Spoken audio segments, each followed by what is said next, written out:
So with the growing anticipation of the Batman 2 and the larger Gotham universe under Matt Reeves, I wanted to cover some villains that I think would be a good fit for this grounded side of Gotham, since we do know that James Gunn is going to develop a more fantastical version of all of these characters in the DCU. So starting with Rupert Thorne, even though I don't think he is a classic member of the Gotham Rogues Gallery, I do think he would be a good fit here and does have a pretty established history in terms of Batman media or comics. And I really think positioning him as a corrupt businessman could be an interesting dynamic for Gotham. But going on to the next one, I think he goes hand in hand with Thorne, but I really would think a grounded version of Deadshot would be interesting here. And even though he doesn't have any crazy powers, I really think a much more watered down version or simpler version of Deadshot could be an interesting addition to the Gotham that's been present already. For one, I don't think we've gotten anything like this, and I really think he could be a hired gun for Thorne to eliminate any threats. This could include Batman or other criminals in Gotham. I think he could be a great background villain that is present in this world. But going on to the Court of Owls, and again, similar to Deadshot, they do offer a pretty unique take on any of the Batman villains, since they would ultimately serve as an organization rather than just being a solo lead.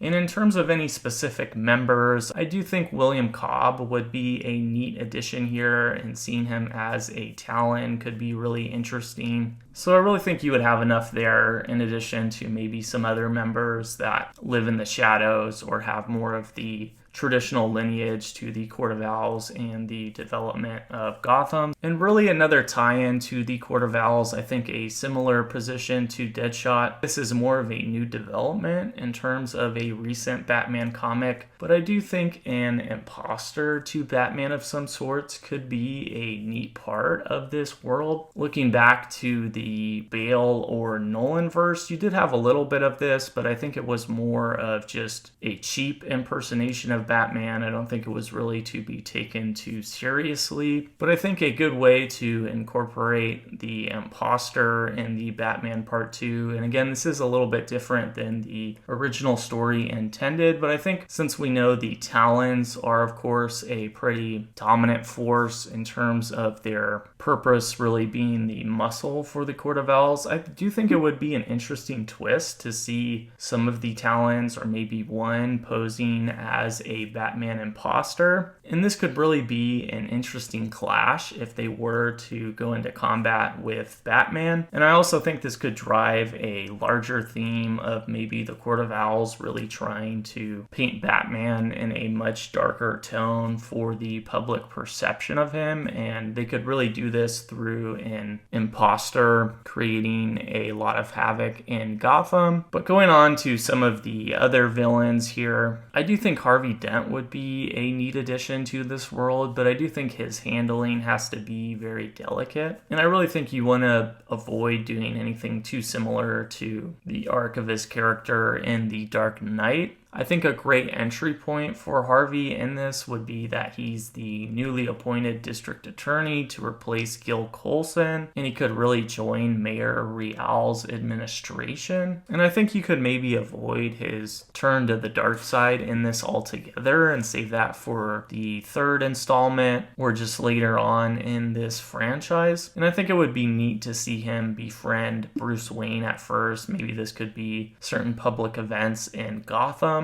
But I think if you are going to do his turn to Two-Face right away, I do think there are a few ways to make his character a little bit more unique in this portrayal. And I think on one hand, you could have something really happen that turns him against his morals, and he could just turn into more of a shadow-like figure. And this could really lead to Gil Mason becoming his puppet in the GCPD, and he's really able to leverage that to gain both control of the police and the underworld in Gotham. But I think another interesting option here, and this could really be the mystery figure of the judge, and this could really serve as Two-Face becoming an anonymous vigilante figure in Gotham. So he finally resorts to just taking out a lot of the corruption on his own. I do think this would be a little bit similar to the Riddler, but I do think there is a way to make this a really captivating story.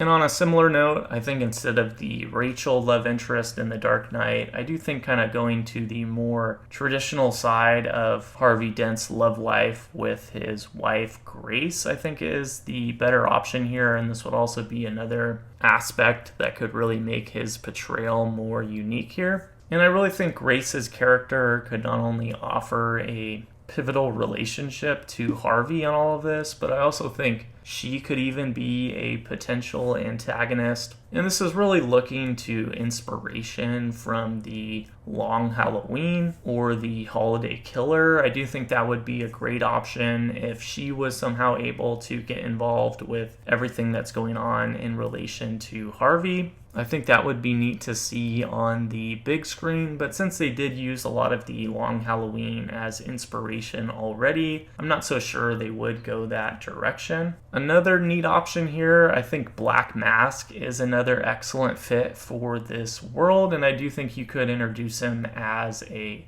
new rising force to the power vacuum, and I really think Black Mask could be a perfect option for the Penguin Season 2 if he's able to really come to power and form a rival gang. And going to a more unique villain, I think this is obviously the case for Mask of the Phantasm. I do think Andrea Beaumont's character is really interesting, and you really don't have any live action portrayals of her at all. And I think a really great entry point for her in terms of the Batman 2 or the Penguin Season 2 would be that since we do know Selina Kyle has left Gotham and is out of the picture in a lot of ways, I do think it would be neat to see a unique love interest for Bruce here. And I do think you could adapt her character a little bit and maybe make her the daughter of Black Mask, someone like Rupert Thorne, or you could just stick to the original storyline of her father getting killed by a mob member, and that really leads her to her escalation as this masked vigilante. And on a similar note, just for the character of Phantasm, I would also explore maybe a hybrid option for someone like Sophia.